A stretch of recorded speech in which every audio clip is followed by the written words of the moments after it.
Assalamualaikum warahmatullahi wabarakatuh. Perkenalkan, nama saya Aldina Santoso. Saya Revan Ribrian. Kali ini kita akan menjelaskan tentang materi Python pada Python dengan tujuan untuk tugas penilaian tengah semester 2. Saksikan aja. Assalamualaikum warahmatullahi wabarakatuh. Nama saya Aldina Santoso. Saya dari kelas 10 PPLG 1 absen 1.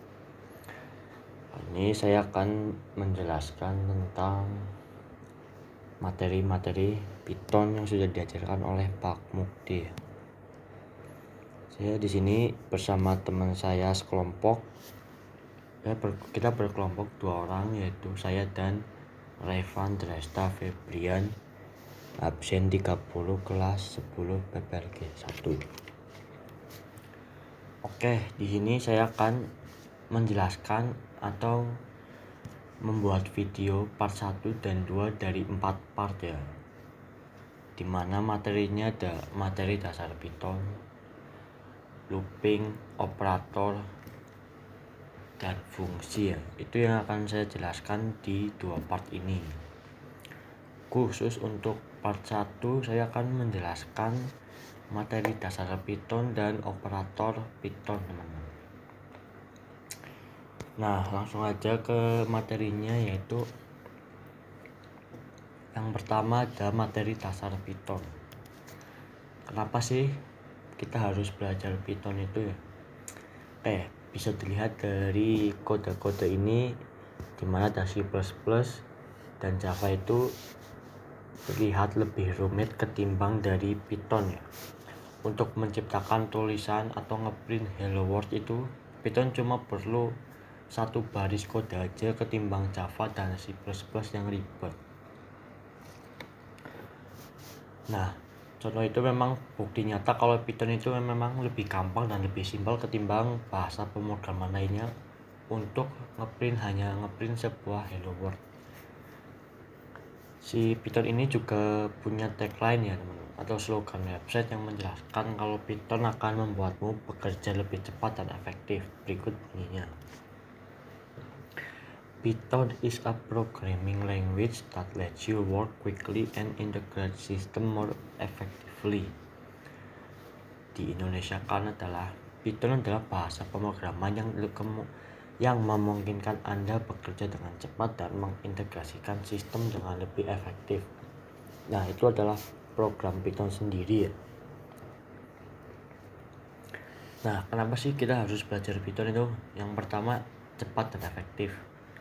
Nah, dari contoh pemrograman tadi, yaitu yang untuk ngeprint hello world aja, itu Python bisa dilihat emang lebih cepat dan lebih efektif ya. Dengan kode singkat ketimbang bahasa pemrograman C++ dan Java, Python bisa ngebuat kita bekerja cepat dan efektif ya. Kemudian mudah dipelajari. Nah, ini emang beneran, teman-teman. Saya sendiri baru belajar Python beberapa bulan, mungkin 3 bulan ya. Itu udah bisa lumayan mudeng lah, atau lumayan paham dan lumayan ngerti Python ini. Walau belum ngerti banget, seenggaknya emang ini mudah dipelajari ya. Kemudian banyak digunakan. Nah, Python ini bisa banyak digunain ya, mulai dari pemrograman untuk website, untuk game, untuk AI bahkan bisa itu, dan masih banyak lagi sih. Kemudian populer dan gratis, dan juga ya teman-teman ya, Python ini udah jadi open source ya, jadi kalian bisa ya itu setting Python sendiri. Nah, pengertian Python itu sendiri, teman-teman, apa sih pengertian Python itu?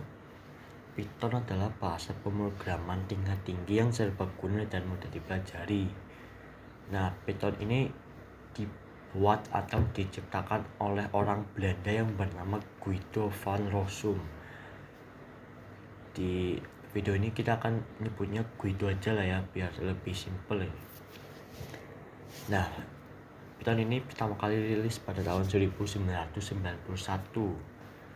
Python memiliki sintaksis yang sederhana dan mudah dibaca, menjadikannya pilihan yang populer untuk berbagai macam penggunaan. mulai dari pengembangan web hingga analisis data, kecerdasan buatan, pemrograman jaringan, dan banyak lagi.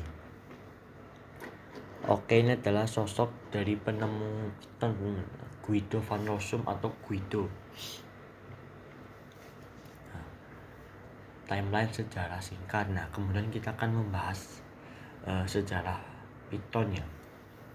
Dan berikut adalah timeline singkat yang menjelaskan Python itu. Oke, jadi tahun 1991 itu pertama kalinya Python dirilis ke publik. Kemudian pada tahun yang sama Python versi 1.0 itu telah rilis. Kemudian 9 tahun kemudian pada tahun 2000 Python versi 2.0 telah rilis. 2001 muncullah PSF. Apa itu PSF, teman-teman? Nanti akan dijelaskan di selanjutnya ya, di video ini. Oke, 7 tahun kemudian 2008 Python versi 3.0 telah dirilis ke publik. Dan yang baru-baru ini rilis adalah Python 382 dan 390 pada tahun 2020. Oke, akan menjelaskan sejarah Python ya. Simak baik-baik karena ini seru dan lumayan asik ya untuk didengarin. Oke, Guido van Rossum atau Guido ini adalah seorang berkebangsaan Belanda yang lahir pada tanggal 31 Januari 1956 ya. Cukup tua teman-teman emang dia. Ia merupakan otak di balik bahasa pemrograman Python. Guido mulai mengembangkan bahasa pemrograman ini sejak tahun 1989 di Centrum Wiskunde dan Informatika atau disingkat CWI. Dan akhirnya bahasa pemrograman ini rilis juga di publik pada tahun 1991. Nah, ini adalah foto dari CWI atau Centrum Wiskunde dan Informatika ya. Letaknya ini di Amsterdam, Belanda. Python sendiri sebenarnya bukan diambil dari nama ular Python teman-teman ya, namun diambil dari sebuah acara humor yang ditayangkan oleh channel BBC pada tahun 1980-an yang berjudul Monty Python's Flying Circus, yang dimana saat itu acara ini ya, acara lawak ini merupakan sekelompok grup yang membawakan lawak-lawak dan lucu-lucuan, dan dimana Guido ini sangat-sangat suka acara tersebut ya. Makanya yang membuat Guido ini terinspirasi mengambil nama Python itu untuk menjadi nama dari pemrograman yang ia temukan.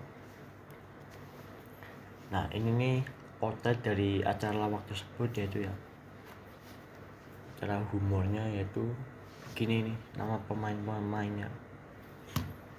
Nah, Guido ini membuat bahasa pemrograman yang terinspirasi dari bahasa pemrograman ABC. Saya sih kurang ngerti apa itu ABC, mungkin kalian bisa searching atau belajar sendiri ya. Sampai sekarang ini Guido masih menjadi seorang penulis utama bahasa pemrograman Python, walaupun bahasa pemrograman ini sendiri sifatnya sudah open source, yang membuat kalian bisa mengembangkan bahasa pemrograman Python menjadi lebih baik dengan sendiri. Oke, kemudian pada tahun 1994 akhirnya Python versi 1.0 dirilis kepada publik. Setelah dikembangkan pada tahun 1980-an, 94 akhirnya baru rilis ya. Akhirnya pada 95 Guido melanjutkan pembuatan Python di Corporation for National Research Initiative atau CNRI yang berada di Virginia, Amerika Serikat. Pada bulan Mei tahun 2000, Guido bersama dengan tim Python pindah ke bopen.com untuk selanjutnya membuat sebuah tim bopen Python Labs. Pada bulan Oktober tahun 2000, tim Python tersebut kembali pindah ke Digital Creation yang mana sekarang menjadi perusahaan bernama Shopee atau Shop. Selanjutnya pada tahun 2000 Python akhirnya merilis versi 2.0 ke publik ya teman-teman. Dan pada tahun 2001 akhirnya dibuatlah sebuah organisasi bernama Python Software Foundation atau disingkat PSF tadi ya, yang merupakan organisasi nirlaba yang khusus dibuat untuk semua hal yang berhubungan dengan hal intelektual dari hasil pengembangan bahasa pemrograman Python. Dan akhirnya pada tahun 2008 Python merilis versi 3.0-nya ke publik. Dan yang terbaru ini versi 382 dan 390 akhirnya rilis publik pada tahun yang bersamaan, yaitu tahun 2020, hanya beda beberapa bulan saja ya. Kalau 382 24 Februari, kalau 390 5 Oktober ini. Nah, ini adalah cara menginstal Python. Untuk menginstal Python kalian perlu ke websitenya, yaitu python.org/download. Di situ kalian akan menemukan dua versi dari Python, yaitu versi 2 dan versi 3. Kalian bebas milih menyesuaikan Windows kalian atau spek device kalian ya. Kalau saya sendiri, saya downloadnya versi 3. Nah, setelah di-download kalian perlu untuk membuka file tersebut. Dan yang ketiga adalah pilih pengguna. Kalau saya sih milihnya untuk saya saja itu, atau install just for me. Tapi terserah kalian mau install yang mana, itu bebas. Kemudian pilih lokasi instalisasi. Nah, ini kalian pilih mau download di mana, mau di ECTV atau di mana, terserah kalian, itu nggak apa-apa teman-teman, bebas, nggak ngaruh juga sih, cuma tempat untuk folder penyimpanan download itu aja gitu ya. Kemudian pilih fitur yang mau diinstal. Nah, kalian bisa milih nih mau install apa aja yang diinstal ke Python kalian. Kemudian jika sudah, klik finish dan selesai ya. Dan Python berhasil diinstal ke laptop atau device kalian ya. Nah, kemudian cara install PyCharm. Nah, PyCharm ini apa sih teman-teman ya? PyCharm ini itu kayak visual code mungkin ya, tapi khusus untuk Python. Nah, untuk berfungsi untuk menjalankan, membuat atau mengcoding program Python itu sendiri ya. Ini untuk membuat program-program Python kalian bisa membuat di sini ya, di PyCharm. Gimana sih cara downloadnya gitu ya? Nah, untuk download kalian perlu ke websitenya, yaitu jetbrains.com/pycharm.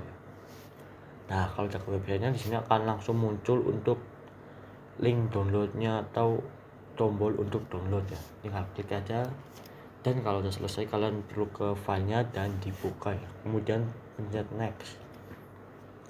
Setelah pencet next, kalian perlu pilih lokasi instalisasi lagi ya. Kemudian situ kalian bebas memilih di A, E, C, F, bebas ya, nggak ngaruh juga ya. Nah, ini tempat untuk menyimpan download PyCharm kalian, bebas. Jika sudah, checklist yang saya tunjukkan atau saya arah panahkan, yaitu add launchers to the pad. Dan jika sudah, kalian pencet next. Kalau sudah pencet next, klik install aja, langsung otomatis install dan selesai. Dan kalau sudah selesai, jangan lupa di reboot atau di restart device kalian ya. Nah, jadi adalah penjelasan tentang materi dasar Python ya, mulai dari pengertian, sejarah, dan cara download PyCharm dan Python di Windows kalian. Oke, mungkin itu aja sih part 1 kali ini. Saya hanya menjelaskan materi dasarnya.